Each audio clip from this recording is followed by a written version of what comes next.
आपण देवांची पूजा करतेवेळी जर आपल्याला हे 3 संकेत भेटले तर समजून जा की लवकरच तुमचं नशीब चमकणार आहे, भाग्योदय होणार आहे.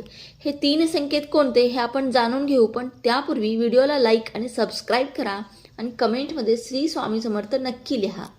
नंबर 1, जर तुम्ही लावलेल्या दिव्यामध्ये फूल तयार झालेलं असेल तर समजून जा की तुमची पूजा देवापर्यंत पोहोचली आहे. तुमच्या श्रद्धा आणि भक्तीने देव तुमच्यावरती प्रसन्न झालेले आहेत. ते तुमच्या समस्या नक्कीच दूर करतील. नंबर 2, पूजा करतेवेळी देवांच्या फोटोपासून किंवा मूर्तीपासून फूल किंवा फुलांचा हार तुमच्या दिशेने पडत असेल तर हा खूप शुभ संकेत आहे. यावरून समजतं की परमेश्वराची कृपा तुमच्यावरती झालेली आहे आणि लवकरच तुमची इच्छा पूर्ण होणार आहे. नंबर 3, पूजा करतेवेळी ब्राह्मण किंवा तुमचे गुरु कोणीही एक तुमच्या घरी आले तर हा सुद्धा खूप शुभ संकेत आहे. श्री स्वामी समर्थ.